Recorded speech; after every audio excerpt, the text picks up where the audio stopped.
Welcome friends, this subject is data structure. Last lecture हमने पढ़ा था हैशिंग। अब हम कोलोजन रेजोल्यूशन टेक्निक्स पढ़ रहे हैं। जैसा कि हमने लास्ट लेक्चर में देखा था, जब कभी एक मेमोरी एड्रेस के लिए, जिसे हम की कहते हैं, एक से ज्यादा हैश एड्रेस जनरेट हो जाते हैं तो हम उसे कोलिजन कहते हैं। जो की होती है, जैसा कि हमने लास्ट लेक्चर में जाना था कि की हमारी मेमोरी एड्रेस होती है जहां पर हमारा डेटा स्टोर रहता है, और की को हम स्टोर करके रखते हैं हैश टेबल में। और हैश टेबल के स्लॉट्स को, एक स्लॉट को हम एक हैश टेबल स्लॉट्स में डिवाइड रहती है, और उन स्लॉट्स के इंडेक्स नंबर को ही हम हैश एड्रेस कहते हैं। जब कभी दो कीज के लिए सेम हैश एड्रेस, जो कि इंडेक्स होता है हैश टेबल का, जनरेट हो जाए, क्योंकि एक एड्रेस पे एक ही की को स्टोर कर सकते हैं, तो उस कंडीशन को हम कहते हैं कोलिजन। और कोलिजन को डील करने के लिए कोलिजन रेजोल्यूशन टेक्निक्स यूज की जाती हैं, जिन्हें कोलिजन रेजोल्यूशन टेक्निक्स कहते हैं, जो कोलिजन को दूर करने का काम करती हैं। क्योंकि हैश एड्रेस एक प्रकार का एड्रेस न्यूमेरिकल डिजिट होती है, और इट इज पॉसिबल कि ये पॉसिबल है कि एक से ज्यादा कीज के लिए सेम हैश एड्रेस जनरेट हो जाए। तो उसको डील करने के लिए कोलिजन रेजोल्यूशन टेक्निक्स का यूज किया जाता है। तो सबसे पहले जानेंगे collision. When same hash address generate for two different keys, that condition means collision. It means a key is stored at address in hash table, same address generate for another key. देखिए, की जो है ये असल में ये memory address है किसके, डेटा वैल्यू की, और इन्हें हम कहां पर स्टोर कर रहे हैं, हैश टेबल में स्टोर करके रखते हैं। जैसे हमारी इंडेक्स टेबल होती है बुक की, इसी तरीके से हमारी हैश टेबल है। ठीक है, इंडेक्स टेबल में हम टॉपिक और पेज नंबर दोनों को स्टोर करके रखते हैं। यहां पर हम केवल पेज नंबर को स्टोर करके रख रहे हैं, यानी मेमोरी एड्रेस को स्टोर करके रख रहे हैं, टॉपिक को हम स्टोर नहीं कर रहे। टॉपिक इन एड्रेस पे स्टोर है, यानी डेटा वैल्यू जिसे हम टॉपिक कहते हैं हमारे बुक के संदर्भ में, वो हमारा इन एड्रेस पे स्टोर है। तो हैशिंग के अंदर हैशिंग हमारी एक प्रकार की ऐसी इंडेक्सिंग होती है जिसके अंदर हम केवल मेमोरी एड्रेस को हैश टेबल में यानी इंडेक्स टेबल के अंदर स्टोर करके रखते हैं। हम एक्चुअल डेटा वैल्यू को स्टोर करके नहीं रखते हैं, जैसा कि हम बुक इंडेक्स में करते हैं। यहां पर हम केवल पेज नंबर यानी मेमोरी एड्रेस को स्टोर करके रखेंगे हैश टेबल में, ना कि डेटा को। डेटा तो हमारा इन पे स्टोर है, इन एड्रेस पे डेटा हमारा स्टोर है। तो कहने का मतलब है, हैश टेबल के अंदर हम यहां पर मेमोरी एड्रेस को स्टोर कर रहे हैं। तो keys are actually the memory address. अब कोलिजन हमारा तब जनरेट होता है जब सेम हैश एड्रेस यानी हैश टेबल का इंडेक्स को हम हैश एड्रेस कहते हैं।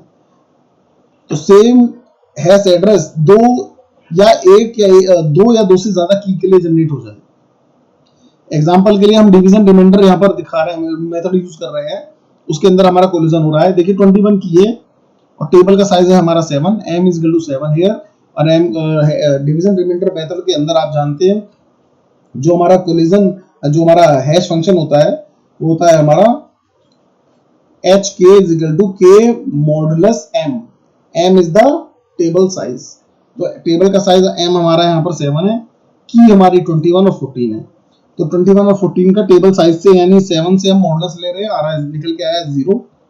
तो हमने 21 को 0 इंडेक्स पे यानी 0 हैश एड्रेस पे स्टोर कर दिया। फिर 14 के लिए निकालना है, तो वहां पर भी देखिए सेम हैश एड्रेस जनरेट होकर के आ रहा है। अब जब 14 को भी मैं उसी हैश एड्रेस पे स्टोर करने की कोशिश करूंगा, तो यहाँ पर कोलिजन हो रहा है, यानी वहां पर पहले से कोई एलिमेंट स्टोर्ड है। इस स्थिति को हम कहते हैं कोलिजन। तो collision in division remainder hashing, ये कोलिजन अकर हो रहा है हमारा डिवीजन रिमाइंडर हैशिंग। तो कोलिजन को दूर करने के लिए कुछ स्ट्रेटेजीज टेक्निक्स यूज की जाती हैं डेटा स्ट्रक्चर के अंदर। These are the collision resolution techniques. अब बात करते हैं कोलिजन रेजोल्यूशन टेक्निक्स की। दो techniques majorly, there are two broad ways two of collision resolution. Collision को रिजॉल्व करने के लिए दो टेक्निक्स ब्रॉडली यूज की जाती हैं, जिसमें पहली टेक्निक है हमारी सेपरेट चेनिंग, दूसरी टेक्निक है हमारी ओपन एड्रेसिंग। तो पहले बात करते हैं सेपरेट चेनिंग की। Separate चेनिंग is an array of link list implementation. कैसे, आगे डिटेल में पढ़ते हैं सेपरेट चेनिंग को। तो separate चेनिंग is retrieval of an item x with hash address I is simply retrieval from the linked list at position I. Deletion of an item x with hash address I is simply deleting x from the linked list at position I. Example के लिए हमारे पास यहाँ पर keys दी गई हैं 23, 13, 21, 14, 7, 8 and 15 in order in a hash table of size m. m is equal to 7. Using separate chaining with the hash function h key is equal to key modulus m. यानी हम, हमारे कहने का मतलब है, हमारे सामने ये एक एग्जांपल है, ये हमारी कीज हैं और हमारी टेबल का साइज 7 है। हम यहाँ पर सेपरेट चेनिंग यूज करेंगे कोलिजन आने के बाद। देखिए, ये कोलिजन रेजोल्यूशन टेक्निक्स तब यूज होती है जब कोलिजन होता है। जब तक कोलिजन नहीं होगा तो हम कोलिजन रेजोल्यूशन टेक्निक्स यूज नहीं करते हैं। कोलिजन रेजोल्यूशन टेक्निक तो तभी यूज किया जाता है जब कोलिजन होता है, ठीक है। और हम यहाँ पर हैशिंग कौन सी यूज कर रहे हैं? हैशिंग हम यूज कर रहे हैं यहाँ पर डिवीजन रिमाइंडर मेथड। तो यहाँ हमारा डिवीजन रिमाइंडर मेथड के अंदर हम जानते हैं हमारा हैश फंक्शन क्या होता है। हैश फंक्शन h k या h की इज इक्वल टू की मॉडुलस m। तो यानी यहाँ पर इस एग्जांपल में जो हमारा कोलिजन होगा उसको हम रिजॉल्व करेंगे सेपरेट चेनिंग मेथड से। आइए देखिए, सबसे पहले फर्स्ट की है हमारी 23 के लिए एड्रेस निकालेंगे। टेबल का साइज हमारा 7, मॉडुलस 7 निकल के आया 2। फिर हम 13 के लिए निकालेंगे, निकल के आया 6। फिर 21 के लिए निकालेंगे, आया 0। फिर 14 के लिए निकालेंगे, आया निकल के 0। देखिए यहां पर कोलिजन हो गया। तो सेपरेट चेनिंग बिल्कुल वैसे ही है जैसे कि डेटा स्ट्रक्चर के अंदर हमने एडजासेंसी लिस्ट रिप्रेजेंटेशन पढ़ा था। ये हमारा एक एरे है, उससे जुड़ी हुई हमारी लिंक लिस्ट है। यही मैंने यहां पर बताने की कोशिश की, an array of link list implementation. बिल्कुल सेम हमारा एडजासेंसी लिस्ट रिप्रेजेंटेशन था ग्राफ के अंदर। ये हमारा एरे है, उस एरे के इंडेक्स पे जुड़ी हुई हमारी लिंक लिस्ट है, ठीक है। तो यहां पर इसे एरे ना कह करके आप कहिए कि ये हमारी हैश टेबल है, ठीक है। ये हमारी हैश टेबल है और उसके हर इंडेक्स पे हमने एक लिंक लिस्ट को स्टोर करके रखा हुआ है, ठीक है। इसे हम सेपरेट चेनिंग कहते हैं। अगर कोलिजन होगा जब कभी एक सेम हैश एड्रेस एक से ज्यादा कीज के लिए जनरेट होगा तो उससे जुड़ी हुई लिंक लिस्ट में हम डेटा को स्टोर करना शुरू कर देंगे। जैसे 2 पे कोई हैश एड्रेस नहीं, 2 हमारा 2 पे सॉरी, हम डेटा को उससे जुड़ी हुई ये हमारी हैश टेबल है और उसके साथ हर एड्रेस पे लिंक लिस्ट अटैच है, हर एड्रेस पे लिंक लिस्ट अटैच है। हम डेटा को लिंक लिस्ट में ही स्टोर करेंगे। बिल्कुल वैसे ही है जैसे हमारी एडजेसेंसी लिस्ट रिप्रेजेंटेशन है। पहला एड्रेस आया 2, तो 2 से जुड़ी हुई लिंक लिस्ट ये है, उसके पहले नोड पे हमने 23 को स्टोर कर दिया, आगे कोई नोड नहीं है तो इसलिए इस पे नल डाल दिया।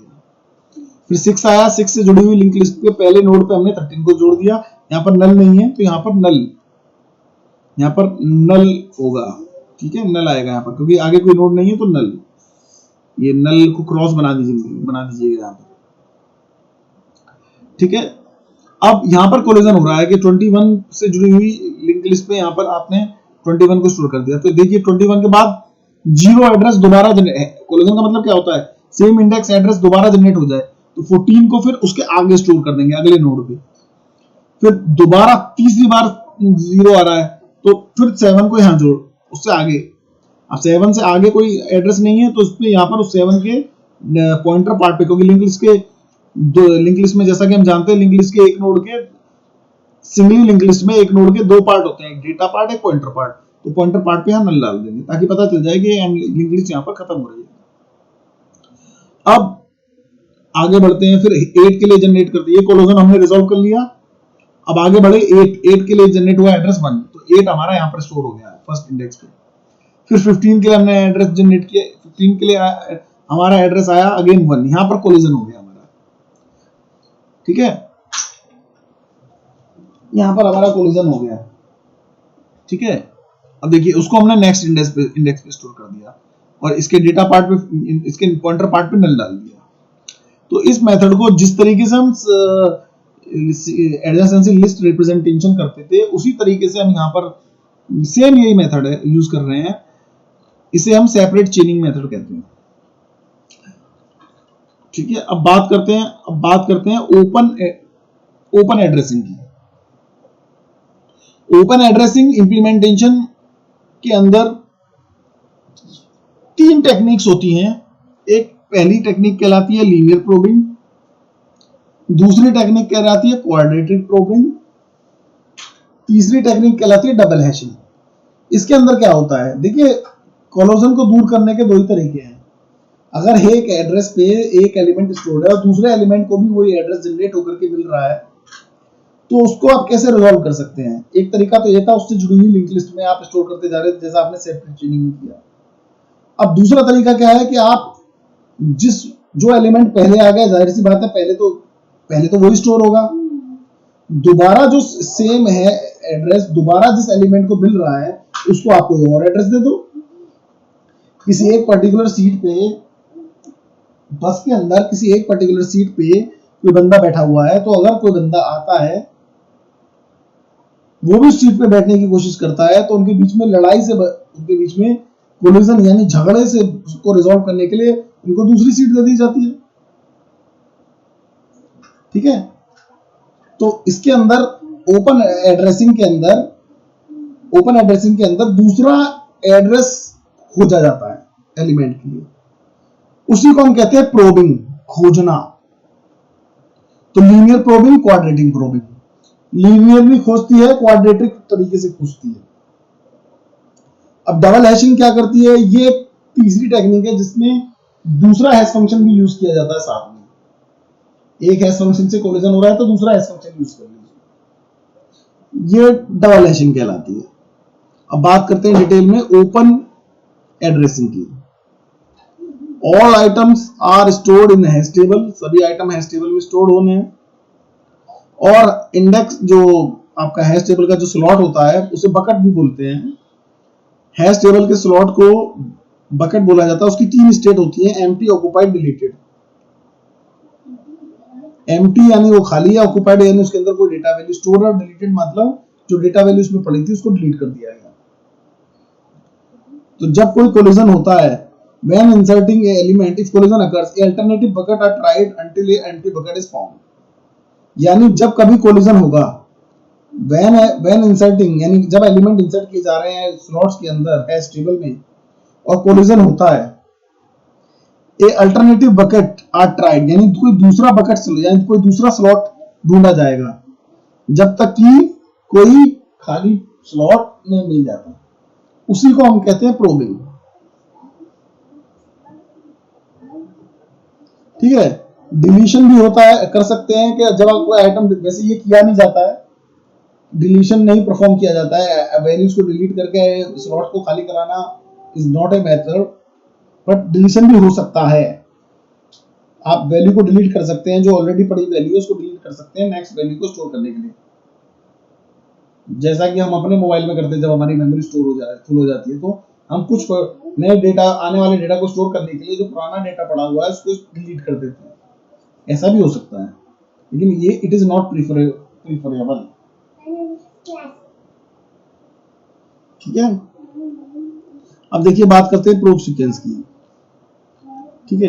यहाँ पर हैश फंक्शन के साथ हमारा एक प्रोब फंक्शन को हम अटैच कर देते हैं, उसी को हम प्रोब फंक्शन बोलते हैं। देखिए कोई भी आपका हैश फंक्शन है, कोई भी आपका h के is representing the hash function here, यहाँ पर ci is actually the probe function. तो ये जो एग्जांपल आपके सामने है, ये h i की h की प्लस ci मॉड एन, असल में ये डिवीजन रिमाइंडर मेथड के हैशिंग के अंदर हमने प्रोब फंक्शन को यूज, यहाँ पर प्रोब फंक्शन को ऐड किया हुआ है। डिटेल में आपको आगे समझा देंगे। देखिए सबसे पहले बात करते हैं लीनियर प्रोबिंग की। ठीक है, ये प्रोब फंक्शन एक्चुअली एक फंक्शन होता है जिसको हैश फंक्शन के साथ ऐड कर दिया जाता है। ठीक है, सी आई यहाँ पर इसको लिखा हुआ है, वैसे इसे यहाँ पर हमने आई से भी रिप्रेजेंट करा रखा है। ठीक है, ज्यादा कंफ्यूजिंग नहीं है, बहुत आसान है। देखिए यहाँ पर लीनियर, अब पहले बात करते हैं लीनियर प्रोबिंग की। In linear probing if a hash address is collide we will search next empty bucket using probe sequences. Linear probing के अंदर अगर कोई हैश एड्रेस कोलाइड कर रहा है किसी के साथ तो हम उसके लिए अगला स्लॉट ढूंढते हैं। ठीक है, empty probe sequence until next empty bucket. In linear probing, if a hash address is collide, we will search next empty bucket using probe sequences. यानी probing के द्वारा हम उसके लिए अगला empty slot ढूंढेंगे। तो यहाँ पर हमने जो एग्जांपल लिया है वो हमारा डिवीजन रिमाइंडर हैशिंग का लिया है। वैसे कोलिजन किसी भी हैशिंग में हो सकता है, division remainder, folding, division remainder, folding, ठीक है, एंड मिड स्क्वायर मेथड, किसी भी हैशिंग में हमारा कोलिजन हो सकता है। अब देखिए हमारा यहाँ पर प्रोब सीक्वेंस हमारा यहाँ पर क्या है, एच आई की इज इक्वल टू एच के प्लस आई मॉडुलस टेबल साइज। यही हमारा हैश फंक्शन होता है। बेसिकली जो हमारा हैश फंक्शन होता है मिड डिवीजन रिमाइंडर मेथड के अंदर, वो क्या होता है, एच की इज इक्वल टू एच के मॉडुलस टेबल साइज, या एम एच की इज इक्वल टू एच की प्लस मॉडुलस टेबल साइज, वही है। बस यहाँ पर ये आई हमने यहाँ पर जोड़ दिया है। ये वही हैश फंक्शन है जो हमारा डिवीजन रिमाइंडर मेथड का है, बस यहाँ पर बशर्ते हमने इसमें आई को अटैच कर दिया है। यही हमारा यहाँ पर क्या होते हैं, ये हमारा यहाँ पर फंक्शन सी आई है जो it is a probe sequence to resolve the collision. ठीक है, अब देखिए ये हमारा यहाँ पर फंक्शन है। ये देखिए लीनियर प्रोबिंग हम यूज कर रहे हैं, सी आई की वैल्यू वैसे a इंटू आई ए आई होती है। ठीक है, बट यहाँ पर हम आई की वैल्यू जो हम यहाँ पर इस लीनियर प्रोबिंग फंक्शन में जो हम यूज कर रहे हैं डिवीजन रिमाइंडर मेथड के अंदर, तो उसके आई की वैल्यू आप 0 से लेकर के 1 2 तक जाएंगे और टेबल साइज -1 तक रख सकते हैं। अभी जब मैं आपको क्वेश्चन करके दिखाऊंगा तो आपको आसानी से क्लियर हो जाएगा। देखिए कोलिजन कहीं भी हो सकता है, कोई भी ऐसी यूज करिए, आप डिवीजन रिमाइंडर मेथड यूज कर लीजिए, आप मिड स्क्वायर यूज कर लीजिए, आप फोल्डिंग मेथड यूज कर लीजिए। कोलिजन का मतलब क्या होता है, जब सेम हैश एड्रेस एक से ज्यादा की के लिए जनरेट हो जाए। ठीक है, तो कोलिजन कहीं भी हो सकता है। यहाँ पर हमने कोलिजन के अंदर ये डिवीजन रिमाइंडर मेथड के अंदर लीनियर प्रोबिंग यूज कर रखी है कोलिजन को रिजॉल्व करने के लिए। तो देखिए हमारे की यहाँ पर है, ये हमारी की यहाँ पर 18 26 35 9 15 48 35 40 9 64 47 35। हैश टेबल साइज हमारा यहाँ पर 30, क्योंकि हमारा डिवीजन रिमाइंडर मेथड है। तो हमारा देखिए मैंने आपसे कहा था कि डिवीजन प्रोबिंग हम तभी यूज करेंगे जब कोलिजन होगा, अदरवाइज हमारा जैसे हम नॉर्मली डिवीजन रिमाइंडर मेथड के अंदर जैसे हम हैश एड्रेस कंप्यूट करते थे वैसे ही करेंगे। उस फंक्शन को, यानी उस फंक्शन को, इस फंक्शन को हम यहाँ पर देखो, इसमें थोड़ा सा डिफरेंस है क्योंकि यहाँ पर आई प्लस है, तो इसको हम तभी यूज करेंगे जब हमारा कोलिजन होगा। ठीक है, अदरवाइज इसको हम यूज नहीं करेंगे। अदरवाइज हम हमारे डिवीजन रिमाइंडर मेथड के अंदर जो हम हैश फंक्शन यूज करते हैं उसको ही करेंगे। लीनियर प्रोबिंग मेथड को हम जो हमने लीनियर प्रोब फंक्शन यहाँ पर प्रोब फंक्शन जो हमने यहाँ पर बनाया हुआ है उसको हम तभी यूज करेंगे जब हमारा कोलिजन होगा। ठीक है, यानी इसको हमेशा इसको यूज नहीं करना है, कोलिजन होने पे ही कोलिजन होने के बाद ही इसको यूज करना है। तो सबसे पहले की है एस 18 मॉडुलस 13, रिमाइंडर क्या आएगा 5। ठीक है, फिर 26। देखिए मॉडुलस ऑपरेटर है, ये डिवीजन ऑपरेटर नहीं है। मॉडुलस का मतलब रिमाइंडर से होता है। आप 13 में जब 18 में 13 का डिवाइड करेंगे तो 13 बन जा 13। ठीक है, क्वोशिएंट आएगा 1 और रिमाइंडर आएगा 5। जो रिमाइंडर बचेगा ये वो होता है, मॉडुलस ऑपरेटर रिमाइंडर देता है, तो इसका हैश एड्रेस हो गया 5। फिर 26 का 13 2 26 और रिमाइंडर बचेगा 0 0। फिर 35 का 13 रिमाइंडर आएगा 9 9। फिर 9 का 13 रिमाइंडर 99 इज द की। देखिए 35 का हैश एड्रेस 35 का हैश एड्रेस यहां पर 9 आएगा। 35 मॉडुलस 3 रिमाइंडर बचेगा 9, तो 35 स्टोर हो जाएगा 9 एड्रेस पे। अब 9 की का एड्रेस 9 मॉडुलस 13, क्योंकि 9 मॉडुलस 13 का रिमाइंडर भी 9 आएगा। ये मॉडुलस ऑपरेटर के अंदर होता है, एक खासियत होती है कि जब कभी किसी छोटे नंबर का बड़े नंबर से मॉडुलस लिया जाता है तो रिमाइंडर में वही नंबर आता है। ठीक है, तो 9 का अगर मैं 13, 9 छोटा है 13 बड़ा है, 9 का 13 से मॉडुलस लूंगा तो रिमाइंडर 9 ही आएगा। यहां पर कोलिजन हो जाएगा। नाउ कोलाइडिंग H9 बिकॉज की 35 already stored in hash address 9 9 पे 35 ऑलरेडी स्टोर्ड है। अब 9 हैश एड्रेस पे 35 की स्टोर्ड है। क्लियर? अब 9 की को भी 9 एड्रेस मिल गया है। ठीक है, तो यहां पर कोलिजन हो गया। जैसी कोलिजन हुआ प्रोबिंग स्टार्ट होगी। ये हमारा प्रोब फंक्शन है, प्रोबिंग स्टार्ट होगी। मैंने कहा था प्रोबिंग हम नॉर्मली नहीं करेंगे, प्रोबिंग तभी करेंगे जब हमारा जहां पर हमारा कोलिजन होगा। तो अब हम यहां से कंप्यूट करेंगे हैश एड्रेस को। तो एच के प्लस आई मॉडुलस टेबल साइज। टेबल का साइज हमारा m, आई की वैल्यू 0 से लेकर के 13 -1 तक चलेगी, 12 तक। तो पहले आई की वैल्यू 0 हो गई। की किसके लिए कंप्यूट कर रहे हैं हम यहाँ पर, प्रोबिंग किसके लिए कर रहे हैं, 9 के लिए, तो की जगह 9 आ जाएगा। तो एच के की जगह 9। ठीक है, एच के हमारा हैश फंक्शन तो हम यही यूज कर रहे हैं, की मॉडुलस m। तो एच के का मतलब हैश फंक्शन हमारा, ठीक है, एच के मतलब यहाँ पर हैश फंक्शन को कह रहे हैं हम यहाँ पर। ठीक है, आप चाहो तो अगर आपको कंफ्यूजन हो रहा हो तो आप वहां पर लिख लेना की मॉडुलस m करके ब्रैकेट में लिख लेना, क्योंकि यहां से आप समझ नहीं पा रहे होगे। ये असल में हैश फंक्शन को दर्शा रहा है। ठीक है, एच की, तो एच के हमारा ये है की मॉडुलस m। ठीक है, तो ये हमारा हैश फंक्शन हमने यहाँ रख दिया एच मॉडुलस की मॉडुलस m। तो 9 मॉडुलस 13, 9 का रिमाइंडर, इसका रिजल्ट आएगा 9, क्योंकि 9 मॉडुलस 13 का रिमाइंडर आया था 9। अब इसमें प्लस 0 आई की वैल्यू पहले 0 है, तो 9 प्लस 0 और इसका भी रिमाइंडर है। देखिए एच के कहने का मतलब ये है, अगर आपको इस पे कंफ्यूजन हो रहा है, ये असल में उस की के हैश एड्रेस की बात कर रहा है जो निकल करके आया है, जिसपे कोलिजन मिला है। आप अगर डायरेक्टली आप यहाँ पे वही हैश एड्रेस रख देंगे तो भी ठीक है। अगर आप उससे भी नहीं समझ पा रहे हैं तो आप यहाँ पर उस हैश फंक्शन को लिख दीजिए की मॉडुलस m।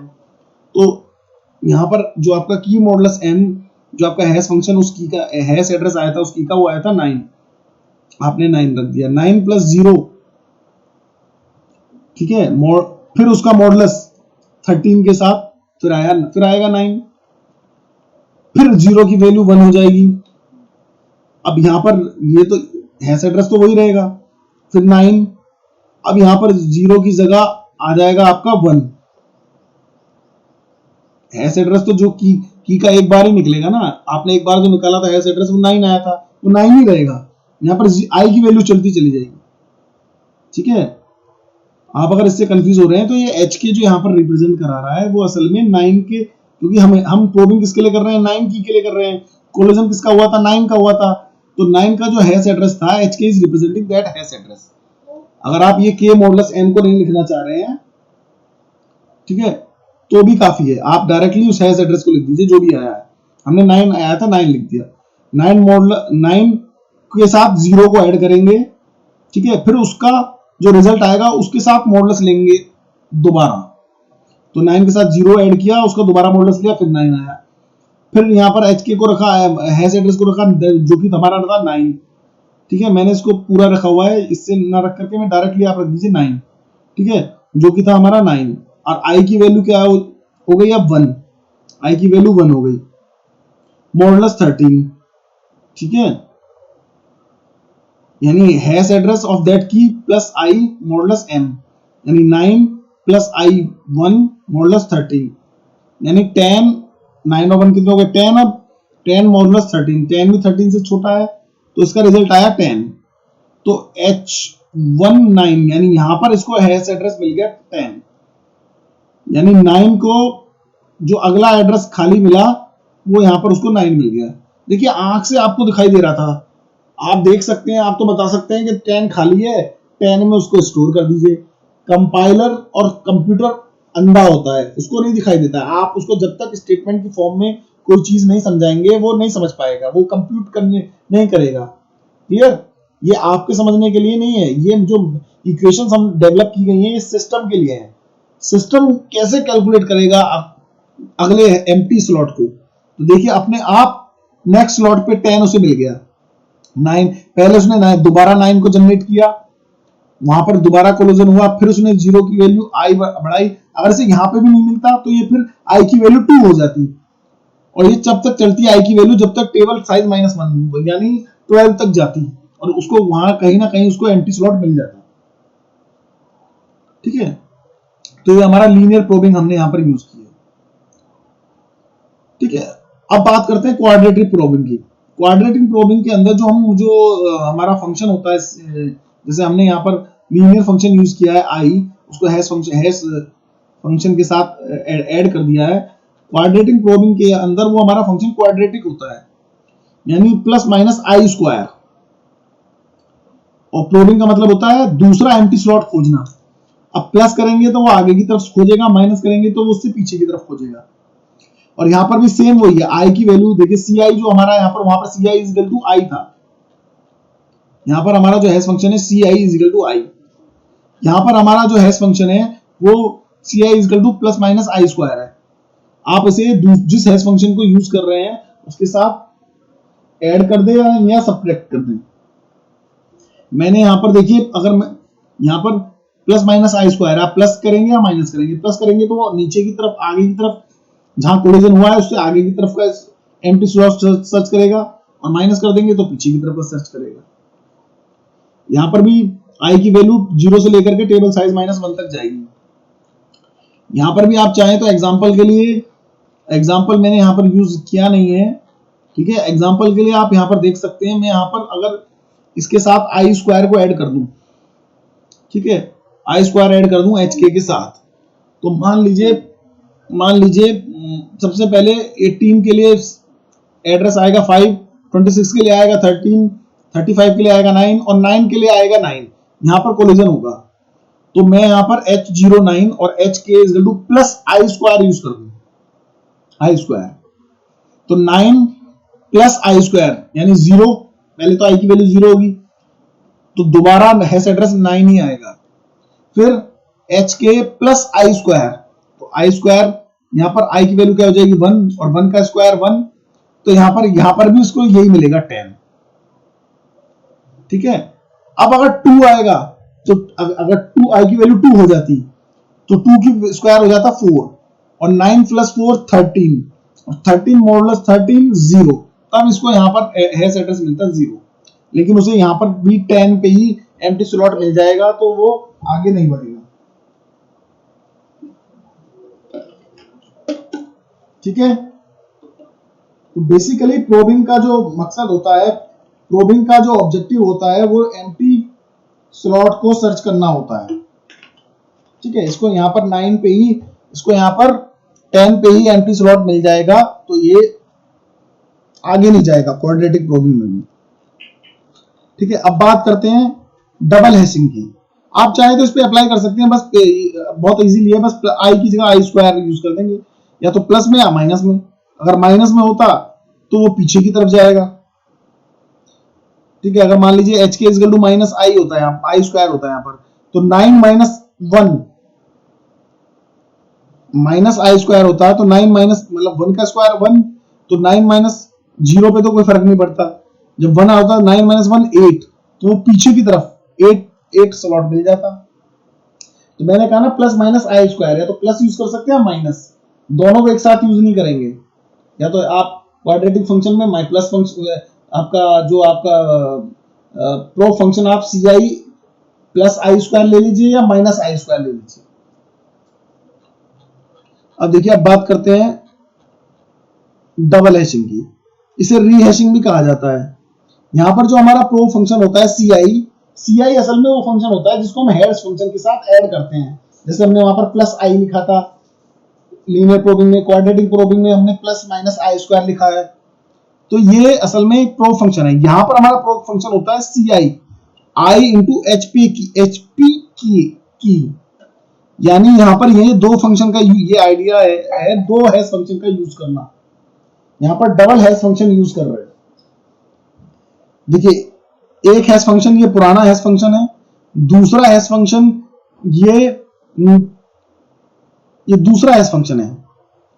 यानी अगर मान लीजिए कहीं पर कोलिजन हो जाए तो उसके पुराने हैश एड्रेस के साथ नया हैश फंक्शन एक दूसरे मतलब आप इस बात को ऐसे समझिए कि आप डिवीजन रिमाइंडर मेथड यूज कर रहे हैं और वहां पर 9 की पे आपका कोलिजन हो गया, तो ये यहां पर h की हैश एड्रेस है आपके हैश फंक्शन जो पहले हैश फंक्शन ने दिया, तो वहां पर आप लिख देंगे 9।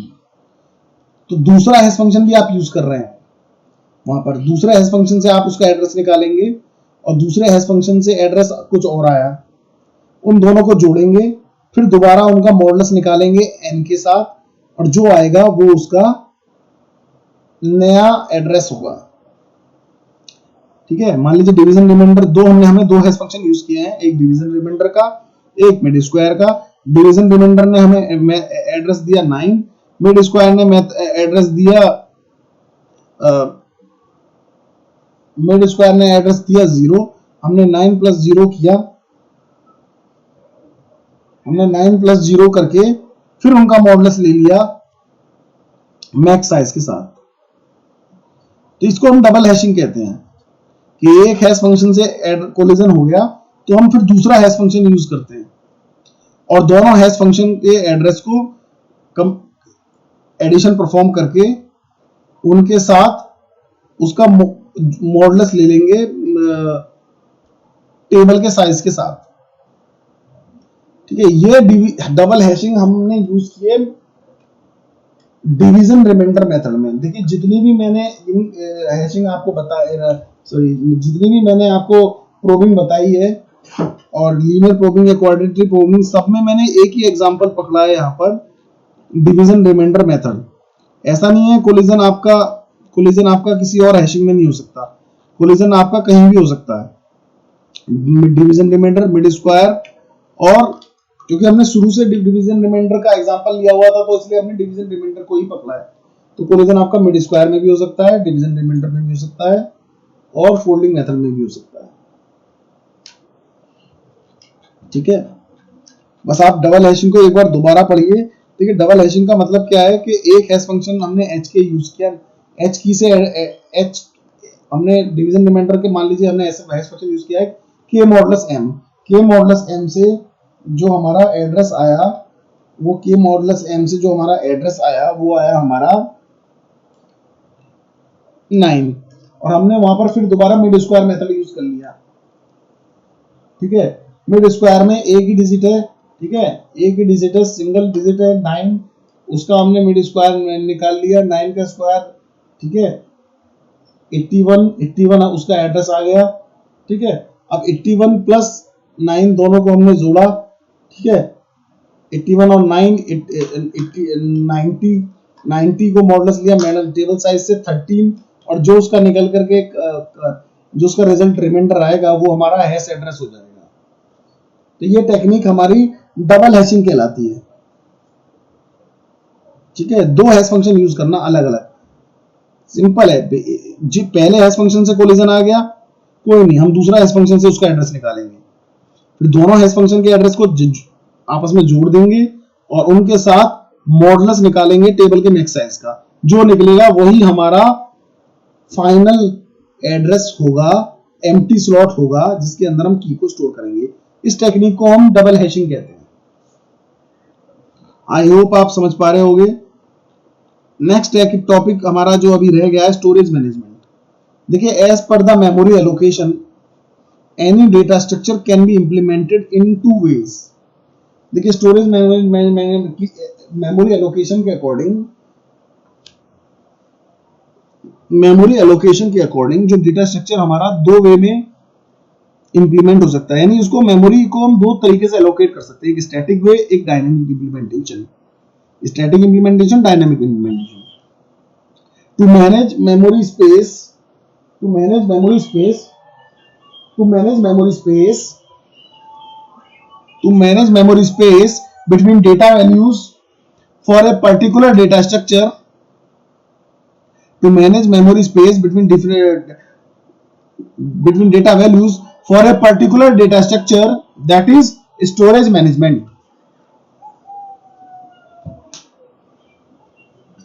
To manage space between data values for a particular data structure, that is storage management. Data को मेमोरी स्पेस को मैनेज करना डेटा स्ट्रक्चर के डेटा वैल्यूज के बीच में, वही मेमोरी मैनेजमेंट कहलाता है। तो स्टैटिकली मेमोरी को इनिशियलाइज करते हैं तो उसे स्टैटिक इंप्लीमेंटेशन कहते हैं। डायनामिक मेमोरी को एलोकेट करना है तो उसको डायनामिक मेमोरी इंप्लीमेंटेशन कहते हैं। स्टैटिक मेमोरी इंप्लीमेंटेशन फिक्स होता है, एलोकेट होने के बाद मेमोरी चेंज नहीं हो सकती। डायनामिक इंप्लीमेंटेशन रियल टाइम होता है, रन टाइम पे ही मेमोरी एलोकेट होती है। स्टैटिक के अंदर मेमोरी वेस्टेज बहुत ज्यादा होती है, डायनामिक के अंदर मेमोरी वेस्ट नहीं होती है। स्टैटिक इंप्लीमेंटेशन का एग्जांपल है आपका एरे क्यूज और स्टैक, या आपका स्टैटिक इंप्लीमेंटेशन का एग्जांपल है। डायनामिक इंप्लीमेंटेशन का एग्जांपल है आपका लिंक लिस्ट, जहां पर रन टाइम पे मेमोरी एलोकेट होती है, जितनी मेमोरी चाहिए डेटा वैल्यू के लिए उतनी एलोकेट होती है। यहाँ पर एरे अगर आपने एलोकेट कर दिया, उसका साइज आपने दे दिया, तो आपकी मेमोरी वेस्ट जाती है यहाँ पर, इसे स्टैटिक इंप्लीमेंटेशन कहते हैं।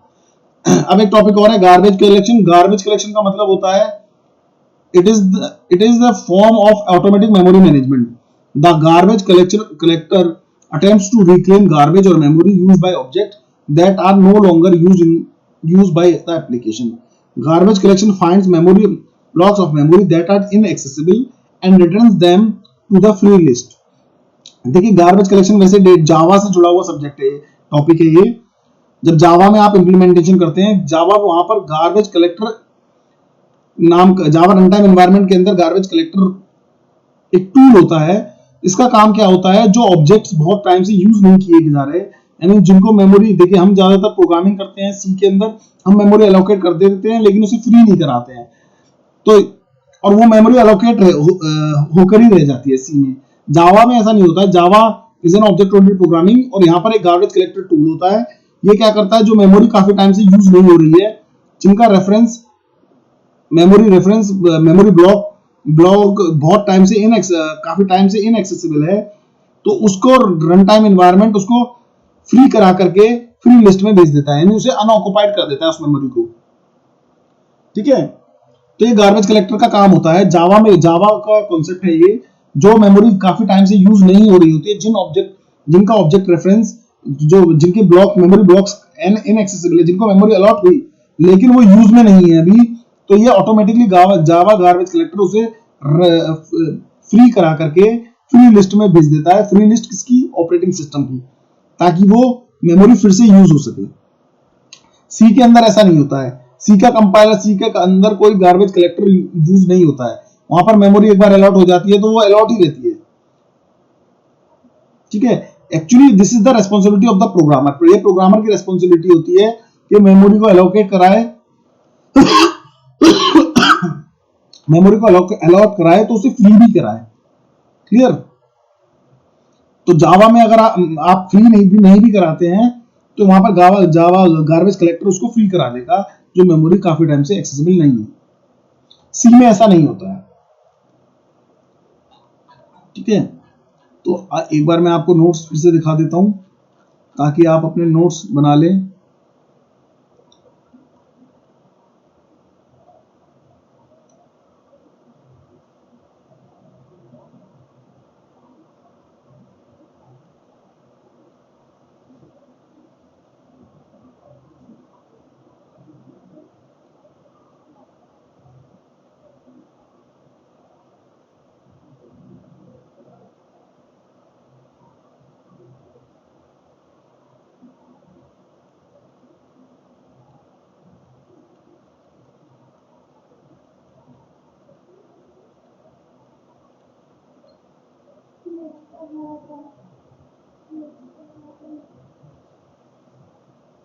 Right.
Thank you.